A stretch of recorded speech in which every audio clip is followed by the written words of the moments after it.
السلام علیکم ورحمۃ اللہ وبرکاتہ۔ الحمد للہ رب العالمین والصلاة والسلام علی سید المرسلین نبینا محمد وعلی آلہ وصحبہ اجمعین، اما بعد۔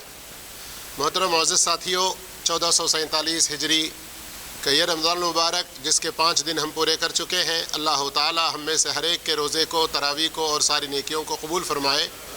اللہ تعالی اس کی پسند کے مطابق ہمارے نبی کریم صلی اللہ علیہ وسلم کے طریقے پر اور زیادہ نیکیاں کرتے رہنے کی توفیق عطا فرمائے۔ اس سال کی جو کتاب ہے وہ حرام چیزیں جنہیں معمولی سمجھ لیا گیا، محرمات، اس کا 5واں سبق۔ 5ویں سبق میں ہم 2 باتیں پڑھیں گے۔ پہلی بات ہے غیر اللہ کی قسم کھانا۔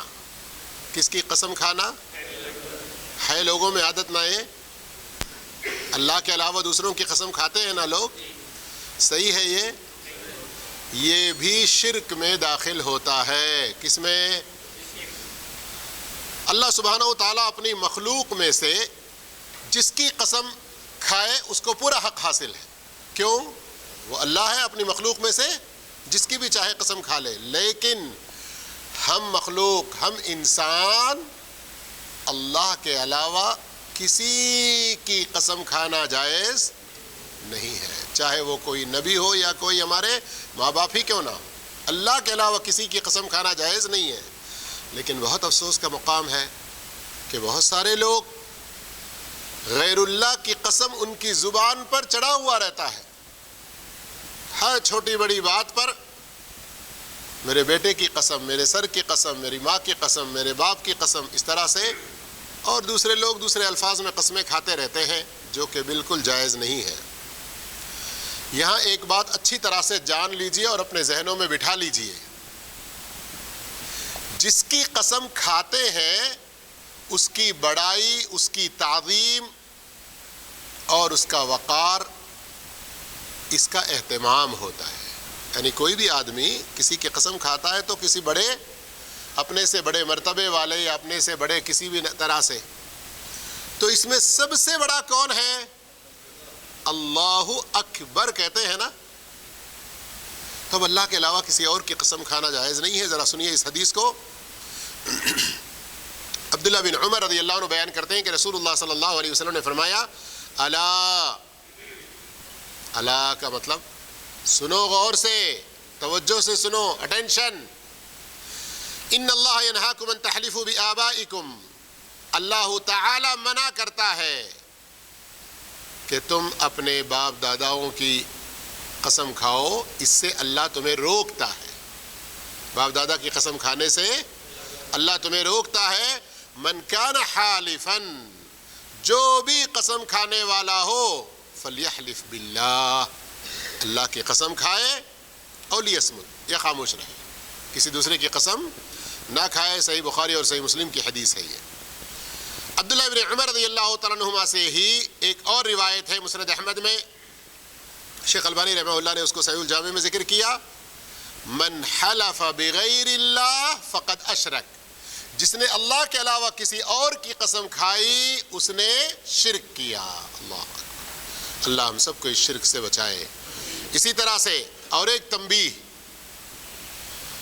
ابو داؤد کی یہ حدیث ہے، شیخ البانی رحمہ اللہ نے صحیح میں اس کو ذکر فرمایا، من حلف بالامانہ فلیس منا، جو شخص امانت کی قسم کھائے وہ ہم میں سے نہیں ہے۔ اب ان 3 حدیثوں پر غور کریں اچھی طرح سے آپ لوگ۔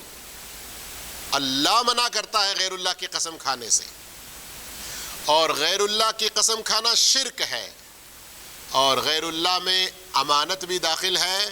اس کی اگر کوئی قسم کھاتا ہے تو اللہ کے رسول صلی اللہ علیہ وسلم اس سے اپنی لا تعلقی، اپنی براءت، بیزاری کا اظہار کر رہے ہیں۔ اب ہمارے ہاں بہت سارے لوگوں کو عادت ہے کعبہ کی قسم کھا لیتے ہیں، کیا جائز ہے؟ جی، امام محمد بن عبد الوہاب رحمۃ اللہ علیہ، جنہوں نے توحید کے حوالے سے یہاں پر بہت بڑی خدمات انجام دی، ایک ایسے آدمی سے ملے جو اچھا خاصا عالم تھا، لیکن کعبہ کی قسم قسم کو غلط نہیں سمجھتا تھا، کعبہ کی قسم کھانے کو غلط علم والا تھا، لیکن کعبہ کی ایسی عظمت اس کے دل میں بیٹھی ہوئی تھی کہ اس کی قسم کھانے کو غلط نہیں سمجھتا تھا۔ اب اس کو سمجھانا ہے، کیسے سمجھانا؟ تو شیخ اس کے پاس گئے اور کہا کہ میں چھوٹی سی سورت پڑھنا چاہتا ہوں، میری تلاوت، میری تجوید، میرے قرات میں کچھ غلطی ہو تو اس کو ٹھیک کرے۔ اور لإلاف قریش پڑھنا شروع کیے، فَلْيَعْبُدُوا هَذَا الْبَيْتِ، فَلْيَعْبُدُوا هَذَا الْبَيْتِ پڑھنے لگے۔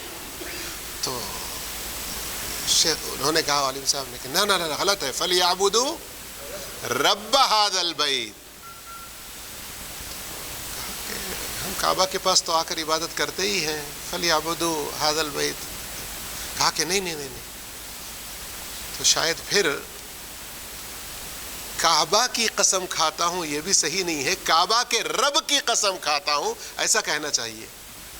تو پھر ان کو سمجھ میں آ گیا، اور انہوں نے اپنی غلطی کی اصلاح کر لی۔ اللہ تعالی ہم تمام کو غلطیوں کی اصلاح کرنے میں اچھا طریقہ اپنانے کی توفیق دے۔ یہ بھی ایک فن ہے،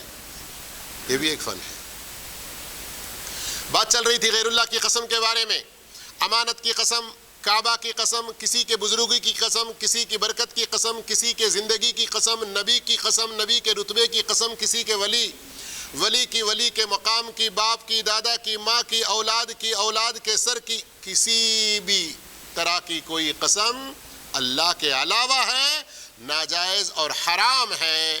اور اگر کوئی غیر اللہ کی قسم کھا لیا کبھی تو کیا کرنا چاہیے اس کو؟ سنی حدیث، اللہ کے رسول صلی اللہ علیہ وسلم فرماتے ہیں، من حلف فقال فی حلفه باللات والعزى فلیقل لا الہ الا اللہ۔ جو قسم کھاتے ہوئے لات و عزیٰ کی قسم کہہ دے تو وہ شخص لا الہ الا اللہ پڑھے، اپنے ایمان کی تجدید کرے۔ یہ حدیث صحیح بخاری میں ہے۔ اسی سے ملتے جلتے کچھ اور کلمات ہیں جو شرک میں انسان کو ڈال دیتے ہیں، لیکن لوگوں کے ہاں بڑے ہی معمولی ہیں، اس کو کچھ گناہ تک بھی نہیں سمجھتے۔ جیسے میں اللہ کی اور تیری پناہ چاہتا ہوں، میں اللہ کی اور تیری پناہ چاہتا ہوں، ایسا کہنا۔ میرا بھروسہ اللہ پر ہے اور تجھ پر ہے۔ کبھی کسی سے قرض لینا ہے یا کسی سے کچھ مدد لینا ہے تو لوگ اس طرح کے جملے کہتے ہیں، مجھے آپ کے اوپر ہی بھروسہ ہے، یا کہتے ہیں اللہ پر اور تم پر بھروسہ ہے۔ یہ اللہ کی طرف سے اور تیری طرف سے، میرا اللہ کے سوا اور تیرے سوا کوئی سہارا نہیں۔ غور کر رہے ہیں کیا خرابی ہے اس کے اندر؟ دوسروں کو اللہ کے برابر میں لا کے کھڑا کر دے رہے ہیں۔ سمجھ میں آ رہی بات؟ اسی طرح یہ کہنا کہ آسمان میں تو میرا سہارا اللہ ہے، زمین میں تم ہو۔ اگر اللہ اور فلاں شخص نہ ہوتا تو ہمارا بڑا خسارہ ہوتا۔ کتاب التوحید کے اندر شیخ محمد الوہاب رحمۃ اللہ علیہ نے ابن عباس رضی اللہ عنہ کا ایک قول ذکر کیا، ذرا غور سے سنیے۔ اگر کوئی کہتا ہے کہ یہ کتا نہ ہوتا تو آج میرے گھر میں چوری ہو ہی جاتی، اس کے اندر بھی شرک کی بو ہے۔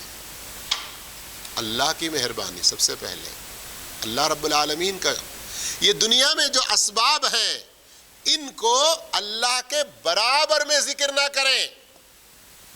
اگر کبھی ضرورت پڑ گئی تو آپ یہ کہہ سکتے ہیں دیکھیے اللہ ہی ہے میرا سہارا، لیکن آپ پر پھر اس کے بعد آپ پر کچھ امید ہے، آپ سے کچھ امید ہے۔ تو اللہ کے بعد، اللہ کا ذکر ہونے کے بعد اللہ کے برابر میں نہیں۔ سمجھ میں آ رہی بات نا؟ بعض لوگ کسی غصے میں ہوتے ہیں، کہتے ہیں جاؤ میرے اسلام سے کوئی میرا لینا دینا نہیں ہے۔ ایسا نہیں کہنا چاہیے۔ اسلام سے اپنی بے تعلقی کا اظہار، اسلام سے میں دستبردار ہوتا ہوں، اس طرح کے جملے بھی انسان کو خطرناک گناہ میں ڈال دیتے ہیں۔ اور بعض لوگ فطرت نے چاہا، قدرت نے چاہا، اس طرح کے الفاظ استعمال کرتے ہیں۔ اللہ نے چاہا، سیدھا ایسا کہنا چاہیے۔ اور اسی طرح سے کچھ لوگ زمانے کو گالی دیتے ہیں۔ اور زمانے کو گالی دینے کی کئی ساری شکلیں ہیں. ہائے یہ زمانے کی ناکامی، یا اسی طرح یہ کہنا کہ زمانہ بہت برا ہے، یہ وقت بڑا منحوس ہے، زمانہ بڑا بے وفا ہے. کیوں کہ زمانے کو گالی دینا اللہ کو گالی دینا ہوتا ہے. لا تسبوا الدہر، اللہ کے رسول کی صاف حدیث ہے. تو گویا کہ وہ گالی اللہ کو پڑ رہی ہے. اسی طرح وہ نام جن کے اندر اللہ کے علاوہ دوسروں کی طرف عبدیت، دوسروں کا بندہ، دوسروں کا غلام ظاہر ہوتا ہو، جیسے کچھ لوگ عبد النبی، عبد الرسول، عبد المسیح، عبد الحسین، اس طرح کے نام رکھتے ہیں. غلام حسین، غلام رسول، یہ نام بھی درست نہیں ہے، اس لیے کہ ہم سب کس کے بندے ہیں؟ اللہ کے بندے ہیں. اسی طرح بعض بالکل غیر اسلامی چیز، اس کے اندر کئی ساری حرام، کئی ساری خرابیاں، لیکن لیبل اس کے اوپر اسلام کا لگا دیتے ہیں. جیسے اسلامی سوشلزم، اسلامی جمہوریت، یہ الفاظ بھی درست نہیں ہے. عوام کا جو ارادہ وہی اللہ کا ارادہ، عوام جو چاہتی وہ اللہ چاہتا، اس طرح بھی کچھ لوگ باتوں میں کہہ دیتے ہیں. اور کچھ لوگوں کا یہ کہنا ہوتا ہے دین اللہ کے لیے، دنیا سیاست، ملک ہمارے حساب سے، ہمارے لیے نہیں. اللہ نے ہمیں ایک مکمل نظام زندگی دیا ہے. اور اسی طرح سے کچھ تحریکیں، کچھ انقلابات وغیرہ مختلف قسم کے ناموں سے ہوتے ہیں. اور حدیث میں آیا ہے کہ شہنشاہ، قاضی القضات نہیں کہنا چاہیے. اور کافر اور منافق کو بہت احترام کے الفاظ سے نہیں پکارنا چاہیے. اسی طرح سے اپنی گفتگو میں کہیں کچھ لاس ہوا، کہیں کچھ خسارہ ہوا، کچھ نقصان ہوا، ایکسیڈنٹ ہوا، تو وہاں اگر ایسا نہ کرتا تو، اگر ایسا نہ کرتا تو، یہ اگر مگر کے جملے افسوس کے ساتھ ہوتے ہیں تو اس کے اندر تقدیر پر اعتراض، ناراضگی، افسوس، پچھتاوا جیسا ہوتا ہے. اس سے اللہ کے رسول صلی اللہ علیہ وسلم نے منع فرمایا ہے. اسی طرح سے دعا کرتے ہوئے اے اللہ اگر تو چاہے تو دے دے، اس طرح سے نہیں کہنا چاہیے. اللہ کو یہ پسند نہیں ہے. بلکہ جو آپ کی ضرورت ہے وہ اللہ سے پورے یقین کے ساتھ، تاکید کے ساتھ مانگنا چاہیے. تو یہ شرکیہ بہت سارے الفاظ ہوتے ہیں، بہت سارے ایسے کلمات ہوتے ہیں جن سے ہم گناہ میں پڑ جاتے ہیں لیکن جانتے نہیں. تو اس طرح کے درس ہم سب کے لیے بڑے فائدہ مند ہوتے ہیں. آئیے آج کا یہ 5واں سبق، اس میں ایک دوسری بات ہم پڑھتے ہیں. منافقوں، فاسقوں کی محفلوں میں، گناہ کی محفلوں میں شریک نہیں ہونا چاہیے. آج کے ہمارے معاشرے میں یہ ٹاپک بھی بہت زیادہ ضروری ہے، لیکن اس طرف کوئی توجہ دیتا ہی نہیں. ذرا اس بارے میں جو قرآن کی آیتیں آئیں گی توجہ سے سنیے. بہت سے کمزور ایمان لوگ بعض بدکاروں، فاسقوں، فاجروں کی محفلیں سجاتے ہیں، بلکہ بعض اوقات تو اللہ تعالی کی شریعت پر، اللہ کے دین پر طنز و تنقید کرنے والے، دین اور دین والوں کا مذاق جس مجلس میں اڑایا جا رہا ہے، ان کے ساتھ برابر کے شریک ہو کر اٹھتے بیٹھتے کھاتے پیتے ہیں. یقیناً یہ معمولی گناہ نہیں ہے، حرام کام ہے. یہ کیا ہے؟ یہ حرام عمل ہے جو انسان کے عقیدے کو، ایمان کو کمزور کر دیتا ہے اور اس کے عقیدے میں بہت بڑا بگاڑ اور فساد ڈال دیتا ہے. سورۃ الانعام آیت نمبر 68 غور کیجیے. وَإِذَا رَأَيْتَ الَّذِينَ يَخُوضُونَ فِي آيَاتِنَا، جب آپ ان لوگوں کو دیکھیں جو ہماری آیتوں میں عیب جوئی اور نکتہ چینی کر رہے ہیں. آیات سے مراد یہاں پر کیا ہے؟ اللہ کی آیتیں بھی ہیں، اللہ رب العالمین کی ذات بھی، کہ اللہ رب العالمین کے بارے میں کسی طرح سے، یا دین اسلام کے بارے میں، یا اللہ کے رسول صلی اللہ علیہ وسلم کے بارے میں، دین اسلام کا کوئی بھی شعیرہ، دین اسلام کا کوئی بھی اہم کام اس کا مذاق اڑایا جا رہا ہے، اس کے بارے میں بڑے نازیبہ باتیں کی جا رہی ہیں، ایسے لوگوں کو آپ دیکھیں فَأَعْرِضْ عَنْهُمْ، تو آپ ان سے الگ ہو جائیں، کنارے ہو جائیں، ان سے منہ موڑ لیں، ان سے دور رہیں، حَتَّى يَخُوضُوا فِي حَدِيثٍ غَيْرِ، وہ لوگ اپنی ان باتوں کو چھوڑ کر کوئی دوسری بات جب تک شروع نہیں کرتے، آپ ان کی ان باتوں میں ان کے ساتھ شریک نہیں ہو سکتے۔ کوئی عام بات ہے جو سب کے فائدے کے لیے ہے تو آپ اس میں شریک ہو سکتے ہیں، لیکن جس میں دین کا مذاق، اللہ والوں کا مذاق، اللہ کی آیات کا، اللہ کے رسول کا، اللہ کے رسول کی حدیثوں کا مذاق اڑایا جا رہا ہو، ذرا اور کھلے الفاظ میں کہوں آپ کو سمجھ میں آنے کے لیے، جس جگہ بیٹھ کر لوگ نماز پڑھنے والوں کا، نماز کے لیے بلانے والوں کا، داڑھی رکھنے والوں کا، شلوار ٹخنے سے اوپر پہننے والوں کا، سنت کے مطابق اپنی زندگی گزارنے والوں کا مذاق اڑاتے ہوں، ان لوگوں کی ہاں میں ہاں ملاتے ہوئے، ان کی ہنسی میں شریک ہوتے ہوئے، ان کی باتیں خاموشی کے ساتھ سنتے ہوئے وہاں بیٹھنا، ہاں بھلے وہاں بریانی کی دعوتیں چلے یا وہاں پر کوئی بہترین آپ کی پسند کے کیک کٹنے لگے، بھائی ہمارا کام کیا ہے، ایک نوالا کھانا ہے، نکل جانا ہے، وہ لوگ کچھ بھی بکلے، ہمیں کیا۔ اس کھانے کی خاطر اس غلط بات میں محفل میں آپ کا شریک ہونا، یہ ایک حرام کام میں آپ کی شرکت ہے، اللہ تعالیٰ صاف منع فرما رہا ہے۔ اور پھر کیا کہہ رہا ہے، ذرا سنیے، آیت پوری نہیں ہوئی، وَإِمَّا يُنْسِيَنَّكَ الشَّيْطَانُ، آپ ان کے ساتھ بیٹھے ہوئے ہیں، مجھے نہیں بیٹھنا چاہیے ان کے ساتھ، یہ بات شیطان نے آپ کو بھلا دیا اور آپ غفلت میں بیٹھے رہے۔ اللہ کتنا کریم ہے، کتنا رحیم ہے، غفلت کی چیز کو، شیطان کے بھلا دینے سے آپ کے بیٹھنے کو اللہ معاف کر رہا ہے۔ لیکن پھر کیا کہہ رہا ہے، فَلَا تَقْعُدْ بَعْدَ الذِّكْرَىٰ مَعَ الْقَوْمِ الظَّالِمِينَ، لیکن یاد آنے کے بعد ان ظالم قوم کے ساتھ، ظالم لوگوں کے ساتھ نہ بیٹھو۔ اس آیت کے اندر دو باتیں کم سے کم، اس آیت کے اندر دو باتیں کم سے کم سمجھنا ہے۔ ایک، اللہ کے دین کا، دین والوں کا، اللہ کے نبی صلی اللہ علیہ وسلم کی سنتوں کا مذاق اڑاتے ہوئے جو لوگ کسی جگہ جمع ہوتے ہیں، ان لوگوں کو اللہ تعالی ظالم کہہ رہا ہے کہ ان ظالموں کے ساتھ نہ بیٹھو، وہ لوگ ظالم ہیں۔ سمجھ میں آ رہی بات؟ کفیل تنخواہ نہیں دیا تو اس کے ظلم کا چرچا کئی جگہ کرتے ہیں آپ، لیکن ظلم یہ بھی ہے۔ دوسری بات، ان کے ساتھ بیٹھنا، ان کے اس حرام کام میں شریک ہونا ہے، ان کے حرام کام میں شریک ہونا ہے۔ اور آج کل بہت سارے لوگ دوستوں کا حوالہ دے کر، رشتے ناتوں کا حوالہ دے کر، قبیلہ خاندان کا حوالہ دے کر، ان کی خوش مزاجی کا اور ان کی دل رکھائی کا، اس طرح کی باتیں کر کے وہ ایسی محفلوں میں شریک ہو کر اپنے آپ کو ظالموں کی صف میں کھڑا کر رہے ہیں۔ لیکن صرف ایک صورت ہے آپ اس میں شریک ہو سکتے ہیں، کیا ہے وہ؟ آپ ان کو نصیحت کرنے جائیں۔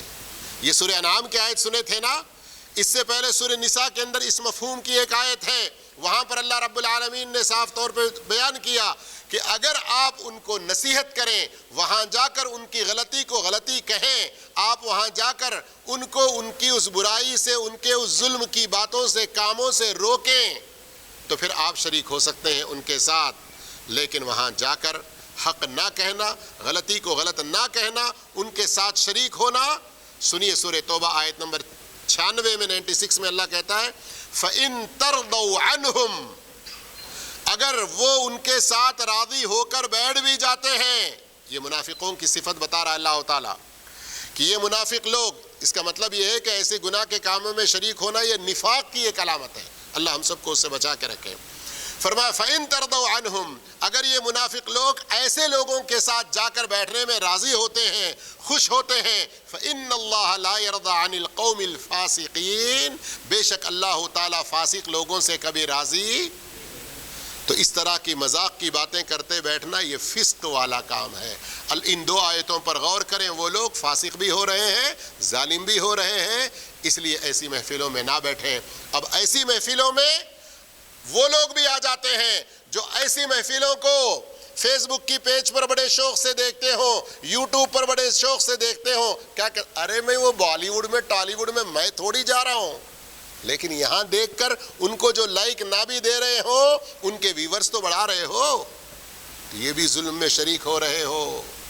یا ایسے ظلم کے کاموں میں آپس میں آن لائن شریک ہونا، وہ بھی ایک مجلس میں شریک ہونے کے برابر ہے۔ میں تو تھیٹر میں جا کے نہیں دیکھ رہا ہوں فلم، میں کسی سینما ہال میں بیٹھ کے نہیں دیکھ رہا ہوں، لیکن آپ اپنے موبائل میں دیکھ رہے ہیں، وہ بھی گناہ کا کام ہے۔ اللہ ہم سب کو ایسے گناہوں سے بچا کے رکھے۔ انشاءاللہ کل کے درس میں اور نئی چیزیں سنیں گے۔ اللہ ہم سب کو سنی ہوئی باتوں میں سے اچھی باتوں پر عمل کی توفیق دے۔ والسلام علیکم ورحمۃ اللہ وبرکاتہ۔